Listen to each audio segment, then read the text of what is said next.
Assalamualaikum warahmatullahi wabarakatuh. Anak-anak kelas 5 yang cerdas ceria, yang soleh-soleha. Kembali kita belajar tematik untuk kelas 5, tema 7, pembelajaran 3 untuk subtema terakhir ya. Mata pelajaran yang kita pelajari adalah IPS dan PPKN. Ya. Anak-anak, kemerdekaan negara Indonesia didapatkan dengan cara yang tidak mudah. Kini Indonesia telah merdeka. Banyak hal yang harus dilakukan oleh para generasi penerus untuk mengisinya dalam rangka pembangunan bangsa Indonesia.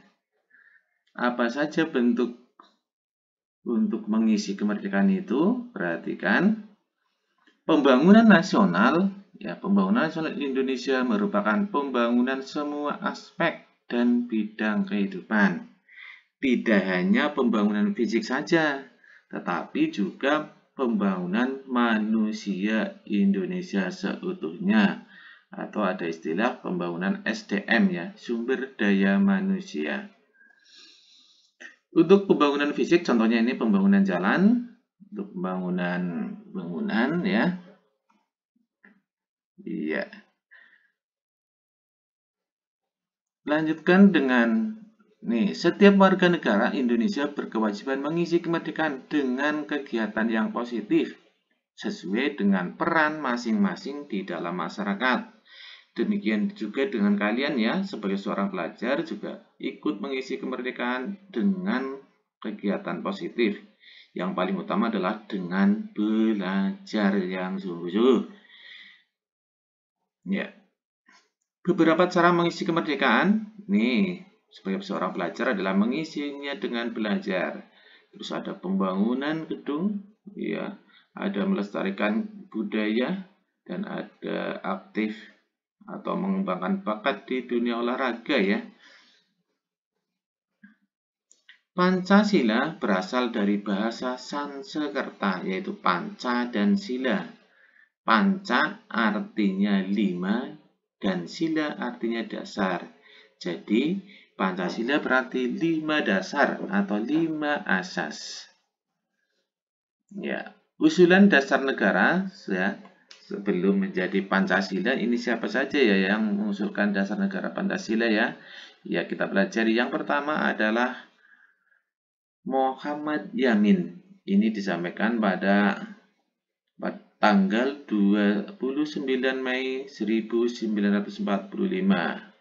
Usul Muhammad Yamin untuk dasar negara Indonesia adalah 1. Peri kebangsaan, 2. Peri kemanusiaan, 3. Peri ketuhanan, 4. Peri kerakyatan, dan yang kelima kesejahteraan rakyat Ini usulan dasar negara yang diusulkan oleh Muhammad Yamin. Terus usulan yang lain oleh siapa Yang lain oleh Mr. Supomo, yaitu disampaikan pada tanggal 31 Mei 1945. Usulan Mr. Supomo 1. Persatuan, 2. Kekeluargaan, 3.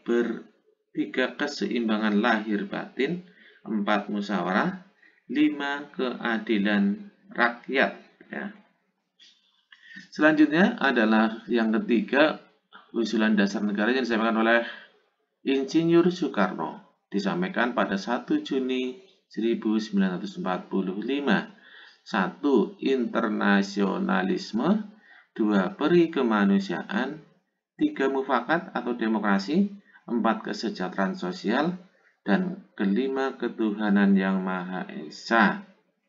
Kemudian, untuk memberikan nama pada kelima dasar tersebut, diusulkan istilah Pancasila. Tadi depan sudah sampaikan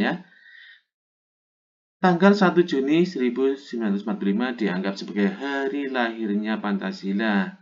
Maka setiap tanggal 1 Juni kita peringati sebagai lahirnya Pancasila.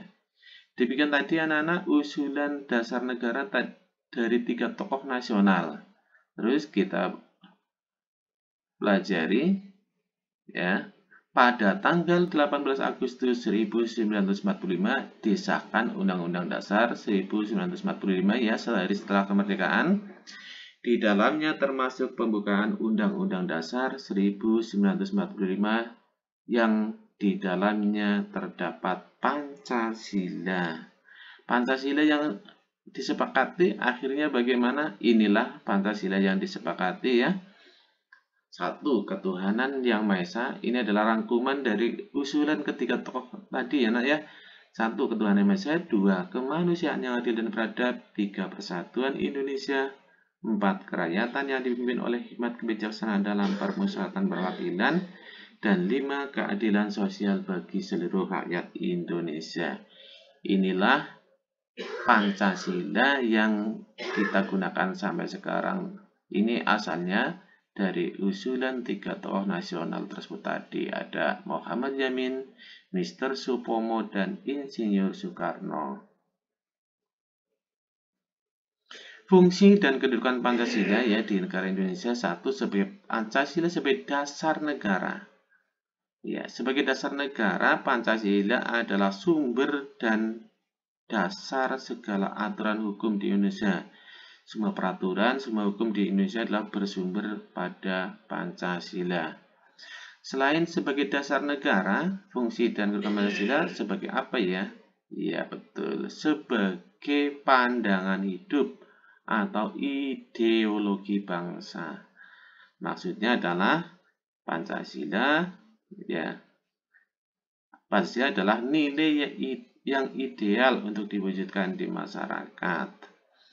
Yang ketiga, Pancasila sebagai kepribadian bangsa. Maksudnya adalah Pancasila membedakan Indonesia dengan bangsa lain ya. Perbedaan Pancasila adalah perbedaan Indonesia.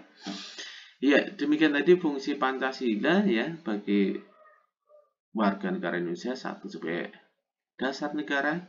2. Sebagai pandangan hidup dan atau ideologi bangsa. Yang ketiga sebagai kepribadian bangsa. Terima kasih anak-anak telah mengikuti pelajaran Pak Guru pagi ini. Ya, teruslah belajar, teruslah berkarya, menjadi wajada.